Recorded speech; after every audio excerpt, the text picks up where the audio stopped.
Hello and welcome back to the Snakebite. We know it's been a little bit. We had spring break, but there was not a break in action for Florida Southern Athletics. We have a lot to cover for you, but first, let's roll that intro.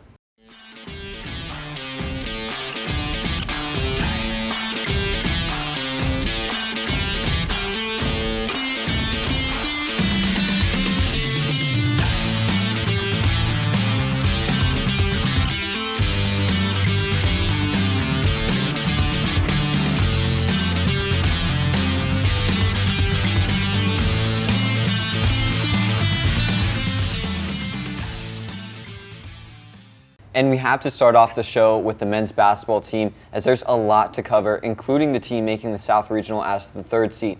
Since the last show, the men's basketball team rattled off 4 straight wins before falling in the conference championship game to number 1 seed in the region and number 2 nationally, Nova Southeastern. Before that, though, the Mocs dismantled Rollins at Rollins in a matchup to continue their search for the number 2 seed in the SSC tournament before winning a nail-biter on the road against PBA thanks to a huge 25-point first half from Jaden Booth and a just as important last-second putback layup by Joe Moon IV in the 77-74 win over the only team to beat Nova this year.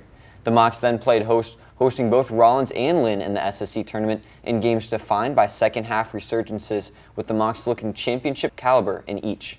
The 90-69 win over Rollins, the Mocs held the Tars to the fewest points against Florida Southern in an SSC tournament game since they beat Lynn 74-65 in 2019, something the Mocs replicated in their 88-83 comeback win against the Fighting Knights in the semifinal, thanks to a huge game from Jaden Booth. I was able to talk to Jaden after this one, so let's hear his thoughts.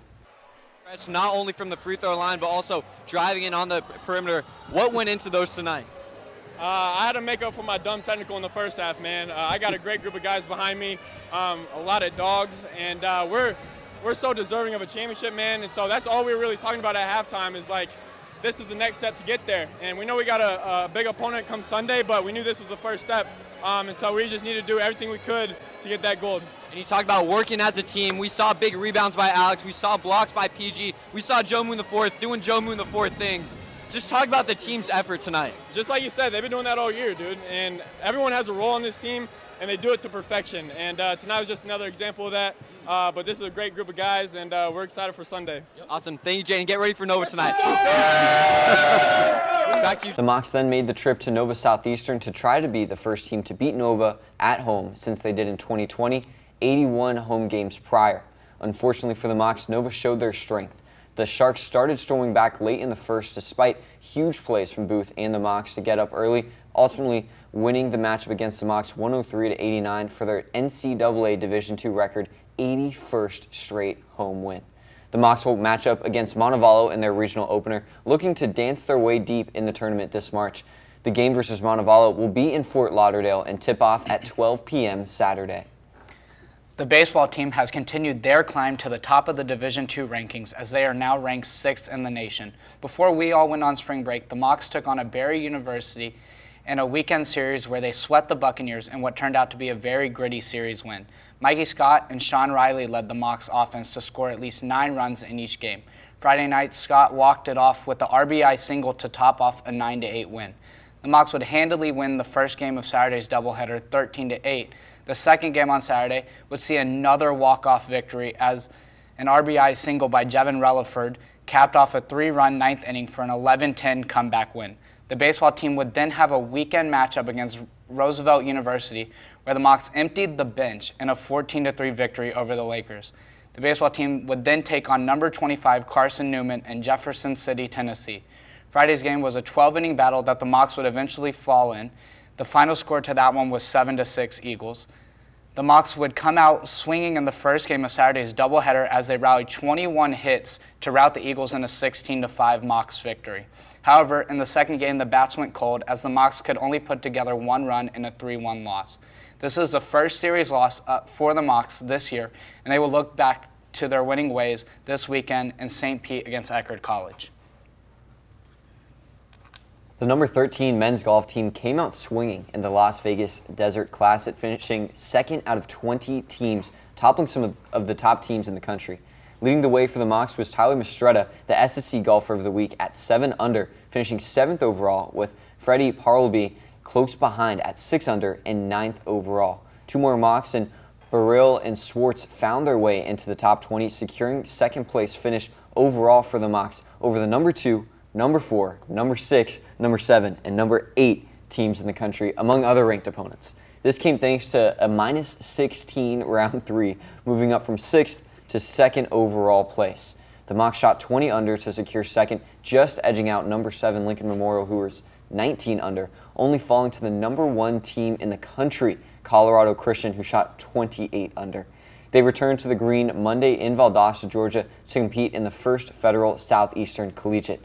But don't worry, the number 28 women's golf team also had a strong showing, placing 8th out of 18 in the Lady Mock Classic, where Claire Gimple led the way at 6 over, finishing 21st overall. With their 8th place finish, the Mocs defeated a number of ranked SSC and regional opponents, defeating number 13 St. Leo, number 15 Rollins, number 18 PBA, and number 25 West Florida. The Lady Mocs returned to action Monday in Melbourne for the Space Coast Collegiate Championship. For results for both teams, be sure to check fscmocs.com. The number 3 women's lacrosse team continued to dominate over the past week, winning both at home and away over their last 3-game stretch. Starting off was their game last Tuesday against Dominican University. Coming down from New York, Dominican put up a strong fight against the nationally ranked Mocs, with the first 3 quarters of play ending in an 8-8 tie. But the Mocs showed up in the fourth, scoring 5 goals to win the game, 13-8. Abby McFerrin, Hannah Guerin, and Hannah Hill scored 2 goals each. The Mocs then began their travel to Tennessee, where they took on Lee University last Thursday. In this matchup, the Mocs wasted no time, ending the first half of play up 14-3, not allowing Lee to come close to them. Where 13 different Mocs scored, with Gianna Murphy leading the charge with the hat trick, sealing the deal on the first road win of the season. The wins didn't stop there, with the Mocs traveling to South Carolina to take on a receiving votes Lander team. The Mocs had a tough battle ahead, going down in the first half of play 6-1. They were forced to rally, and they did. The 2 main goal scorers that spurred the comeback was, yes, you guessed it, Abby McFerrin and Jenna Vetter, who netted 4 goals each, along with Gianna Murphy, who scored 3 goals.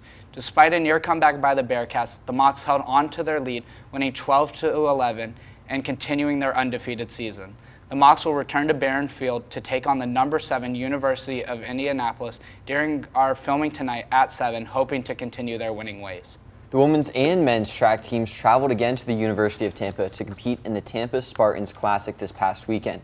Starting off with the women's team in the opening event, the 1500, senior Emma Moose Musante ran the second fastest time in program history in 4:43 over the 1500 distance, winning the race and SSC Outdoor Distance Runner of the Week. In the 5K distance, the Lady Mocs continued to find great success, with graduate student Ellie Fluman, sophomore Grace Reed, and junior Rachel the Hawk Hockenberry all finishing within the top 10 of the competition and running under 18 minutes. The final event of the meet for the women had junior Caitlin Beery, sophomore Kira Mothershed, freshman Heloise Pinto, and sophomore Flavia Almeida breaking the school record in the 4x400 meter in a time of 4:11, shattering the 14-year record. Moving on to the men's team, in the 1500 meter distance, junior Anthony Matthew ran another blistering time, this time 3:50 for him, the 5th fastest ever by a Moc. And he wasted no time. He doubled back in the 800, where he went back to work, posting the 3rd fastest time in program history with a time of 1:51, just off the qualifying standard for nationals. And to close out the night in the 5K, junior Kayla Brady came in second at 14:49 in a tough race from the jump. Both the men's and women's teams will return to the track on March 21st and 22nd to compete at the Black and Gold Invitational hosted by UCF.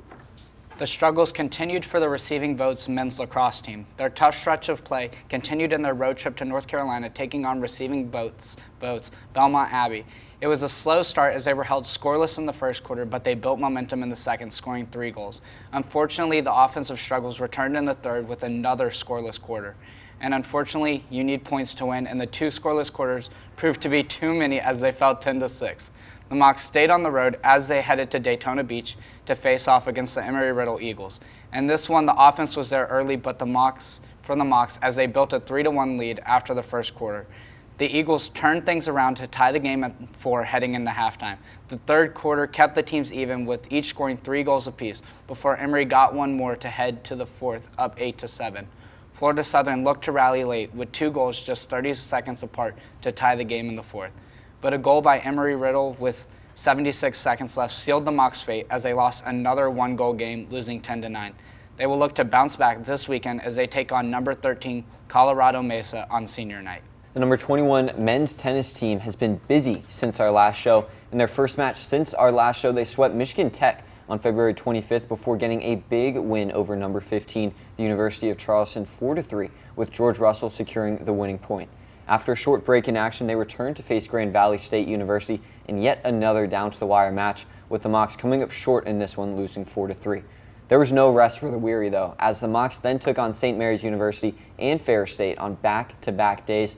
Bosko Boskovic was a deciding factor with a two-set sweep to secure the 4-3 win against St. Mary's Sunday, with them taking on Ferris State University during our production time. You can find the results for that final matchup on fcmocs.com. The women's team had 6 matchups over the past 2 weeks, building a winning streak. It started with a back-to-back in which the women's team defeated Michigan Tech 4-3 and the University of Charleston 4-1. After a short break, they headed to Hilton Head, South Carolina for a 2-day event. The Mocs were dominant on day 1 with a 5-1 win over Tiffin University and a sweep of Lake Superior State University. With one final match at Hilton Head, they took on the University of North Carolina Wilmington, winning 4-3. St. Mary's University came to town looking to end the win streak, but the Mocs continued to roll, pulling out a 6-1 victory. The team is in action this afternoon, taking on Bucknell University as they look for their 7th consecutive win. You can find results for that one on fscmocs.com. Women's basketball season officially came to an end going into spring break with a 76-58 win over Palm Beach Atlantic. They finished the season with an 11-16 overall record and 6-14 record in SSC play. This season saw some historic moments throughout the season, like their 80-point win over Trinity College during the Mocs Christmas Classic, which tied the school record for the biggest win ever. Sydney Gomes was the shining star this year, 2 triple-doubles in just 10 days, and that made her one of 2 Mocs to ever have 2 triple-doubles in a season or career, joining Kelly Charon. And she also led the nation in triple-doubles. Also, the Mocs averaged 70.6 points per game, the most since 2018-19. So a lot of things to look forward to coming into next year, despite the record. But one thing that the Mocs will definitely miss are some of their seniors, including their 3 in Ariana Bracero, Anna Danish, and Sarah Lang. The beach volleyball team stayed busy since the last show, playing 7 matches and picking up 5 wins, with their only losses and a close one to St. Leo and a tough matchup versus Chattanooga. Outside of those losses, the Mocs flexed their muscles, holding opponents to 1 match point or less in all of their 5 of their wins.